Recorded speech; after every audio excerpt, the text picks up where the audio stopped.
এই কাজগুলো রোজ করতে না পারলেও সপ্তাহে একটা দিন হাতে রাখি এই কাজগুলো করার জন্য। হ্যালো এভরিওয়ান, আমি সুস্মিতা কোচবিহার থেকে। তোমরা কে কোথা থেকে আমার ভিডিও দেখছো কমেন্ট করে জানিও। আমার মতো যারা যারা হাউস ওয়াইফ আছো আর যাদের বেবিরা একদম ছোট, তারাই বুঝবে একমাত্র যে আমি কেন এই কথাটা বললাম যে রোজ ঘর পরিষ্কার করতে না পারলেও সপ্তাহে একটা দিন করার চেষ্টা করি। একে তো বাচ্চা ছোট, মানে ছেলে তো খুবই ছোট, ওর এখনো 2 বছরই কমপ্লিট হয়নি।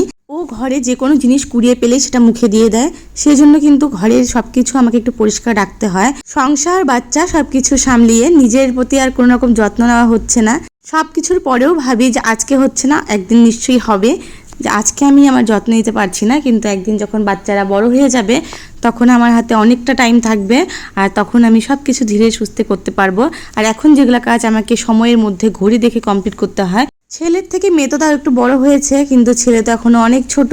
ও যখন মেয়ের মতন হয়ে যাবে, মানে 6-7 বছর হয়ে যাবে ওর বয়স, তখন আর ওকে আমার ওই দেখে রাখতে হবে না কোন জিনিসটা মুখে দিল, কোথাও বিছানা থেকে পড়ে গেল কিনা, বা কোথায় চলে গেল, বা দরজা দিয়ে বেরিয়ে গেল কিনা। তো এগুলো এখন যেরকম আমাকে দেখে রাখতে হয়, মানে আমি এখন যদি একটু ভিডিও করতে নেই ছেলেকে নিয়ে, আমি সেটুকুও পারি না।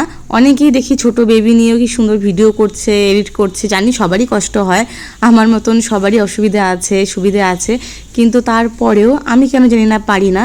ছেলে যখন একটু ঘুমিয়ে থাকে বা ও যখন একটু অন্য কারোর কাছে থাকে বা শাশুড়ি মা শ্বশুরমশাইয়ের কাছে থাকে, তখনই আমি ভিডিও করি বা ভিডিও এডিট করি। মানে ও জাগনা থাকলে আমি কোনো রকম ক্যামেরা অন করে কিছু করি না। আর আমি যখন রান্নাবান্না করি তখন ও বাবা বা মার কাছেই থাকে, মানে আমার শ্বশুর বা শাশুড়ি মার কাছেই থাকে। আজকে রান্না করছি সর্ষা দিয়ে মাছের ডিম, আর এই ভিডিওটা আমি অনেক আগে আপলোড করে দিয়েছিলাম, শুধু মানে এই রান্নার রেসিপিটা কিভাবে করেছি। খেতে কিন্তু ভীষণ ভালো হয়েছে। মাছের ডিমের আমরা হয়তো বড়া বা বড়া করে তরকারি এগুলোই খাই সাধারণত, কিন্তু এইভাবে কিন্তু খুব কম লোকেরাই খায়।